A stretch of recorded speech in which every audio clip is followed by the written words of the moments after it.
Bonjour tout le monde, j'espère que vous allez bien aujourd'hui. C'est Romilou 1, 2, 3 qui est avec vous.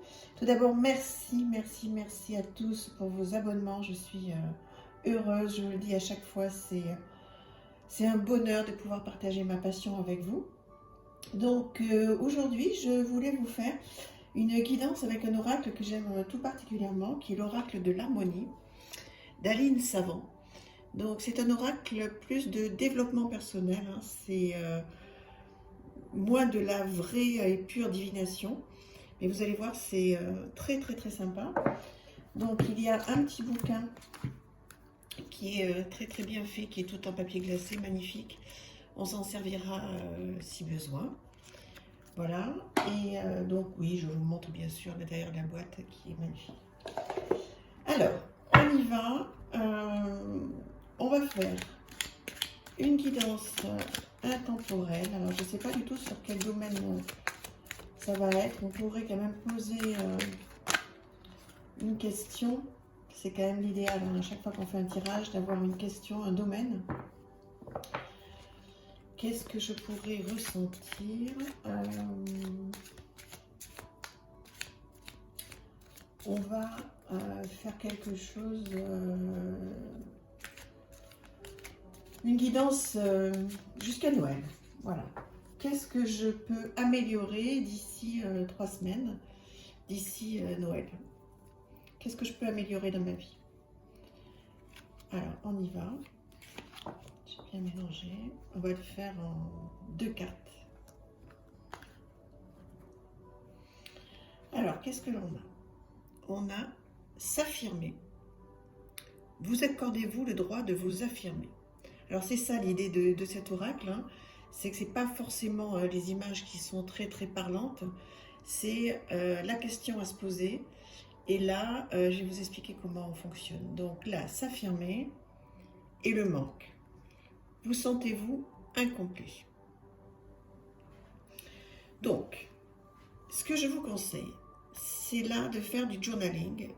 Donc de prendre un papier, un crayon, un très joli carnet si vous avez, et de vous poser la première question. Alors vous pouvez noter, vous accordez-vous le droit de vous affirmer? Donc, pour les 3 semaines à venir, est-ce que vous dites les choses? Par exemple, moi, ce que je ressens dans cette période de fête de fin d'année, il y a les dîners de Noël, le 24, le déjeuner du 25, etc.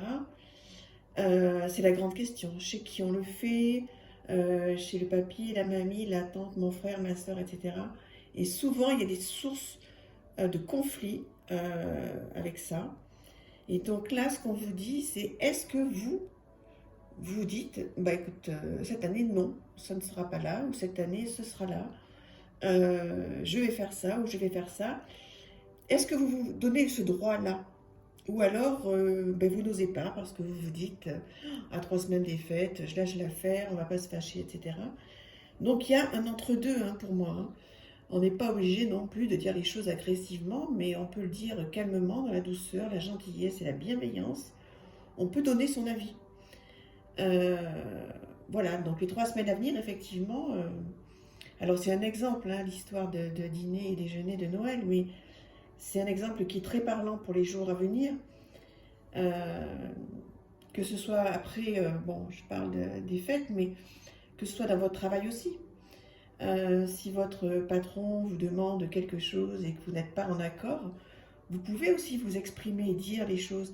À partir du moment où les choses sont dites avec bienveillance, avec gentillesse, tout passe. Et après, il faut le dire au bon moment. Mais tout passe. Et il faut, effectivement, comme dit cette carte, vous accorder le droit de vous affirmer. Et vous allez voir, ça fait un bien. Moi, j'étais la première à être une toute petite souris, à pas dire ce que je pense, pour pas froisser, pour pas faire de peine, pour pas être dans les conflits. Et finalement, je portais tout ça comme un fardeau. Et finalement, depuis que je dis les choses, je les dis gentiment, bien sûr, très gentiment. Mais d'abord, moi, je me sens beaucoup mieux. Et, et les choses avancent. Et on a le droit de ne pas être d'accord. Et la deuxième carte, c'est le manque. Vous sentez-vous incomplet? Donc là, c'est super intéressant. Est-ce que vous est-ce que vous vibrez le manque?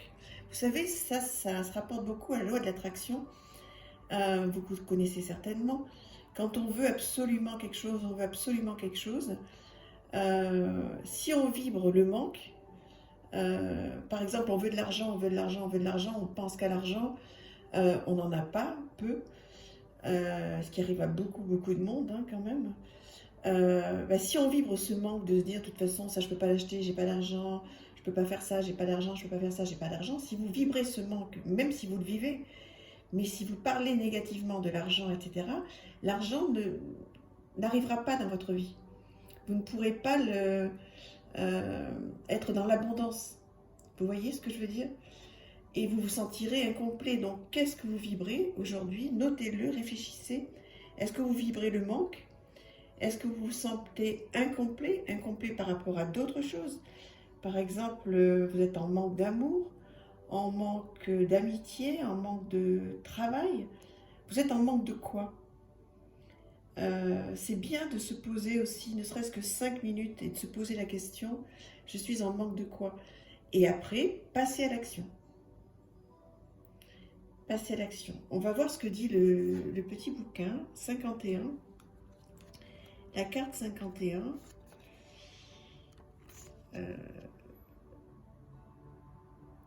Alors, page 111.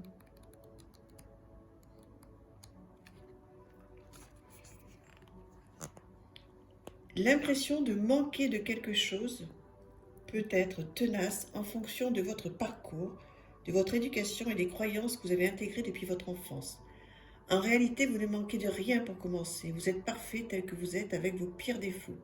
Bien sûr, vous avez toujours le choix d'évoluer et de les transformer en qualité. Mais sachez que vos défauts ne font pas de vous un être incomplet. Vous ne manquez de rien. Cela signifie que ce que vous désirez est à portée de main. Mais que toutes ces couches de croyances limitantes et d'émotions enfouies en vous vous empêchent de le recevoir.